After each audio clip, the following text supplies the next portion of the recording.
Good morning, everyone. Today we will be doing the chapter of triangles for class 10th. It's an important chapter wherein we learn about similarity of triangles. Dear students, we know about different mathematical shapes and figures. Just have a look at the following pictures and share your views on the same.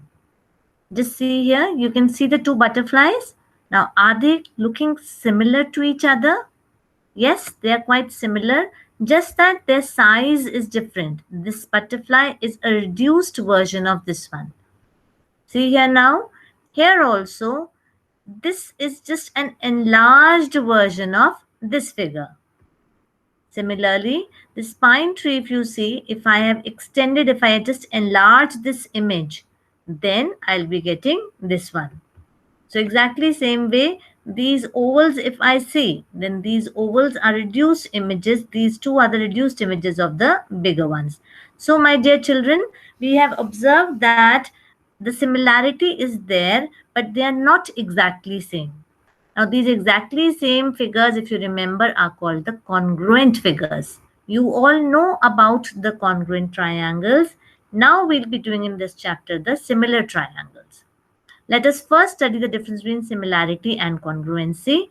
When I say about similarity, similarity means that they're just similar, like all these look to be similar to each other. All of them are triangles, right angle triangles, and they all are looking similar to each other. Here, if I see, they are again the similar figure, but if I say congruency, only this triangle and this triangle look exactly same. One can overlap the other. These two are exactly the same, they are congruent.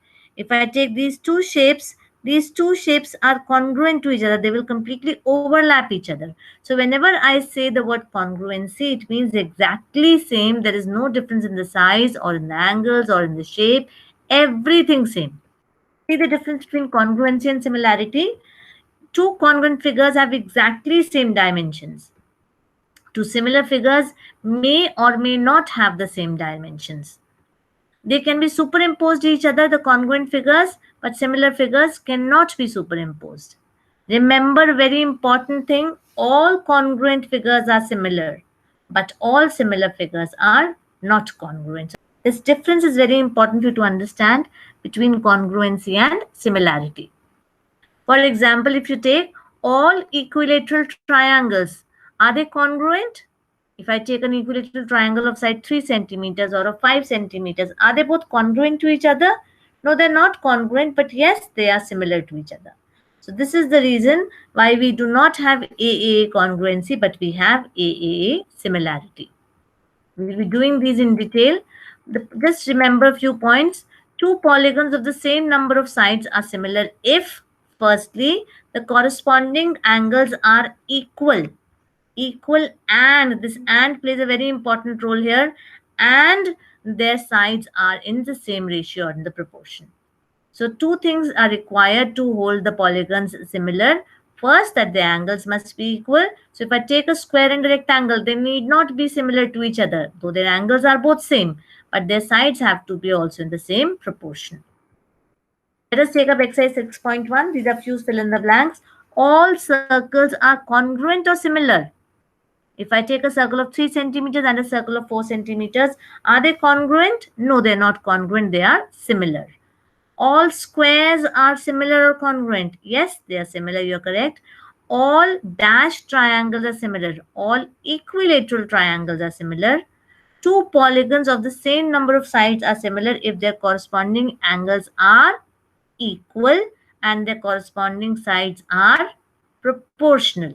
So let us fill up the blanks. We fill in the blanks the way I had told you. So we get the same answers. So please ensure that this can be done in the book itself. See the next question. Give two different examples of pair of similar figures. I can take a passport size photograph of and a different and enlarged photograph, or I can take two equilateral triangles. I can take two circles. I can take two squares. Two non-similar figures, a square and a rectangle, are two non-similar figures. A circle and a square, they are non-similar. State whether the following quadrilaterals are similar or not. Just see here. Here, though the ratio of the sides 1.5 to 3 is 1 by 2, 1.5 to 3 is again 1 by 2, 1.5 to 3 is again 1 by 2, 1.5 to 3 is again 1 by 2. Though their sides are proportional, but the angles you can see, it's 90 degree here, but it is not 90 degree here. So it is not, they are not going to be similar to each other. Let us come to a very, very, very important theorem, the basic proportionality theorem. What does it state? If a line is drawn parallel to one side of the triangle to intersect the other two sides in distinct points, the other two sides are divided in the same ratio. So, if you see here the statement, if I have a triangle, let us take this is also known as the Thales theorem. Let us take up a GeoGebra applet and try to show it to you. Now, in this, if I have a triangle ABC with DE parallel to BC, then always AD upon DB will be equal to AE upon EC. Here you can see the corresponding angles are equal. 57.99 here, this is also 57.99, that means the lines are parallel. So if I take this triangle, AD if I measure it is 5.02, DB is 2.97, AE is 4.87 and EC is 2.88. If I try to move this and I find out the ratios AD upon DB and AE upon EC, even if I move this vertex, on moving this vertex, the sides change, the length of the sides are changing, but the ratio this AD upon DB is coming same as AE upon EC. So if I'm shifting this side, then also the ratio this side upon this side is coming same as AE upon EC. You can see that it is changing. See here, if I try to slide it up, the sides are this is changing. I'm shifting this side. So the ratio remains the same, whatever be the sides. If I take them anywhere I take, always this ratio AD upon DB will come out to be equal to AE upon EC. That can be checked. Take up this triangle and prove the basic proportionality theorem for it. I have a triangle ABC given and DE is parallel to BC. I need to prove that AD upon DB will be equal to AE upon EC. So what do I write? I write the given. Then I write what is to be proved. We need to prove that AD upon DB is equal to AE upon EC. And to prove that, I make a certain construction. I draw EN perpendicular this to this side AB, and I draw DM perpendicular to the side AC. And also I join DC and BE. Now I find out the area of triangle ADE taking AD as the base. It will come out to be half into base AD into EN. Now let us take the area of triangle BDE now. For area of BDE, if I take the base as BD, the area comes out to be half of the base BD into the perpendicular into the altitude, the height EN. So I get the area of triangle BDE as half into BD into EN. I take the area of triangle ADE and I take AE as the base. What is the area coming out to be? The area will come out to be half into the base AE multiplied by the altitude DM. Exactly same way if I try to find out the area of triangle DEC. See here, if I try to find out the area of triangle DEC, the area comes out to be half into base EC multiplied by the altitude half into EC into DM. I try to find out the ratio of area of ADE to area of BDE. Half in and half cancels, EN and EN cancel, and I'm left with AD upon DB.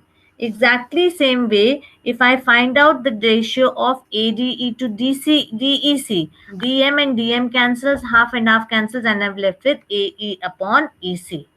Now note that triangle BDE, if you see here, triangle BDE and triangle CDE, they are lying on the same base BDE and between the same parallel lines. Therefore, their areas will be same, and that means that the left hand side of the equation 1 and equation 2 are coming out to be same. Automatically, the right hand side also comes out to be the same, and you get the answer that I get AD upon DB is equal to AE upon EC. That is what I wanted to prove.